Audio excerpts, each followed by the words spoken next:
د لوی خدای په پاک او سپېڅلي نامه د بلخ ملي تلویزیون قدرمنو لیدونکو سلامونه ستړي مشئ. زه شمس الله هیلمن مو د دې ساعت خبرونو ته هرکلی کوم. په بلخ ولایت کې په نشهیي توکو د روږدو کسانو د سلبستریز روغتون مسؤلین وایي چې په روان کال کې د څه باندې 600 روږدو کسانو درملنه کړې ده چې اوس په ټولنه کې د هوسا ژوند په تیرولو بوخت دي. بلخوا یو شمېر هغه کسان چې اوس مهال تر درملنې لاندې دي په دغه روغتون کې د درملنې بهیر ستایي او په نشهیي توکو د روږدو پاتې ځوانانو څخه غواړي چې ژر تر ژره له دغه ناوړه عمل څخه ډډه وکړي. دا د بلخ ولایت د عامې روغتیا ریاست په نشهیي توکو د روږدو کسانو لپاره سلبستریز روغتون دی. دا مرکز یو له هغو 4 روغتونونو څخه دی چې په دغه ولایت کې د روږدو کسانو د درملنې په برخه کې فعالیت کوي. د دغه مرکز مسؤل وایي چې د روان کال په 2 میاشتو کې په دغه روغتون کې د 625 روږدو کسانو درملنه شوې ده. ما تانستیم در طی از این مدت در حدود 625 مریض از شروع ماه عمل الی اخیر میزان جمع‌آوری بکنیم از عومه و اطراف شهر مزار شریف به همکاری مدیریت مبارزه علیه مواد مخدر و هدایت مستقیم ریاست صحت عامه. په همدې حال کې هغه ناروغان چې په دغه روغتون کې تر درملنې لاندې دي د خپلو روږدو ورځو ترخې تجربې یادوي او په نشهیي توکو د روږدو پاتې کسانو څخه غواړي چې په قوي ارادې سره نشهیي توکي پرېږدي او ټولنه دې له دغه ناوړه پدیدې څخه خلاصه کړي. ما مواد مخدر مصرف میکردیم، وقت ما راه خود گم کرده بودیم، راه روشنایی خود به تاریکی خود ما تبدیل کرده بودیم و امروز روز فقط آرزوی ما این است که ما فقط از شفاخانه بخیر بیا و قلای برام روز به روز صحتیاب شده راشدم. واقعا خدمت شب و روزانه دکتر صایبا برای ما کده رئیس راه راست برای ما نشان داده رئیس. هر سری چیز به عمل اختادی رد سرور تداوی که ان شاء الله خدای پاک مهربان جوړ صحت ورکړي. دا زه چې تا ول لیدلی زه بیخي داسې وم چې د تګ نه وم، زه بیا داسې په شا کړم هلته په بلا خېژولم.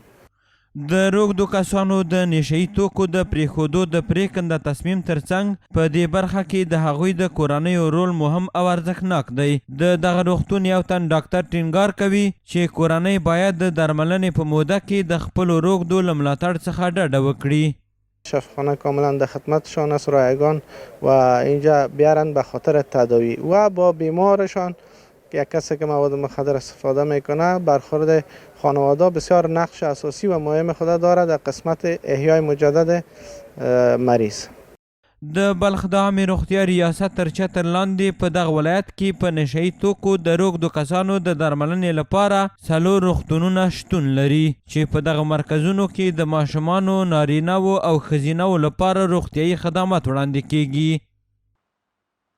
د 209 الفتح قلوردو مسؤلینو د مزار شریف ښار د عمومي امنیتي حوزې په مربوطاتو کې د شرابو د یوې فابریکې د کشف او نیولو خبر ورکړ او زیاته یې کړه چې د دغو عملیاتو په ترڅ کې 300 بوتله الکولي مشروبات ترلاسه شوي دي او د دغې قضیې په تړاو 2 تنه نیول شوي هم دي چې د قانون منګلو ته یې سپارلي دي. په شمال کې د 209 الفتح قلیوردو قومندانۍ د کشف مدیریت مرستیال وایي د شرابو دغه کارخونه د مزار شریف ښار د ومې حوزې اړوند سیمه کې د یو لړ کشفي معلوماتو پر بنسټ د ځانګړو عملیاتو په پایله کې کشف کړه چې په یاده کارخونه کې سلګونه بوتله شراب او نور وسایط د امنیتي ځواکونو لاسته ورغلي. موږ له سرحد څخه چې کوم مشروبات راوښتي وو په بوشکو کې هغه مو تعقیب کړي وو. دغه په مورد مو یو نفر ونیوی.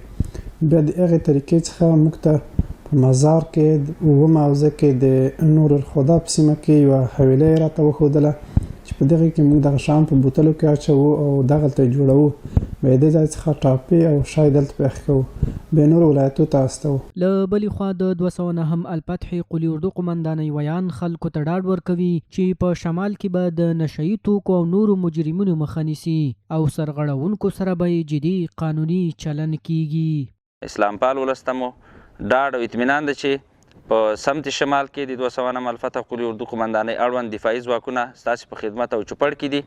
هر هغه څوک چې د دې هیواد او د دې هیوادوالو د دې ولس او د اسلامي نظام په مقابل کې خنډ او ځنډ جوړوي هغوی به انشاءالله العزیز قانون منګلو ته سپارل کیږي او د هغوی سره به قانوني اجراات کیږي. همدارنګه ځایي خلک د امنیتي ځواکونو د هڅو ستاینه کوي چې په ټولنه کې د داسې ناوړه کارونو ریښې له منځه وړي. موږ په دې باندې خوشحاله یو، د دې طرفدار یو، د دې پلویان یو چې په هر ځای کې دا رقمي فتنې باید هغه له منځه ووړل شي. دا داسې مضر مواد دي چې دې باندې آینده نسل دې خرابېږي.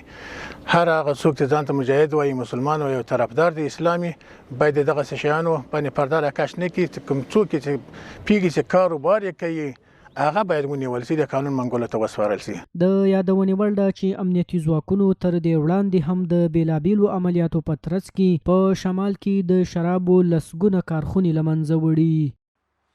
د هوا په سړېدو سره په بلخ ولسوالۍ کې د ګازرو راټولولو او خرڅلاو بازار تود شوی دی. یو شمېر کروندګر وایي د دوی ډیری حاصلات د هیواد شمالي او مرکزي ولایتونو ته صادریږي، خو له ملي سوداګرو غواړي چې د ګازرو د پروسس د فابریکو په جوړولو سره دې د هیواد دننه د ګازرو د کارولو کچه لوړه کړي. د بلخ ولسوالۍ کروندګر د کال په دې فصل کې د ګازرو حاصلات راټولوي او له مینځلو وروسته یې یو ځای ته راوړي او بوجۍ ترې ډکوي او د هیواد په بازارونو کې د پلور لپاره چمتو کوي. کشتی از یکی از دمای سرطان کارده میشه، فقط یک تا 15 اسد تایی کارده میشه. بعد از این فقط اول اقرب شروع میکنیم تا حمل و سورای زردک، باز ما مردم زردک هم بلخ میتن. انا انجام میکنم، باز آو میگیرم، باز تخم پاش میتم، خاک پسک میکنم، انا زرد پاو میخوره. زردک 3 رقم زردک دارم، سفید، سیاه، سرخ.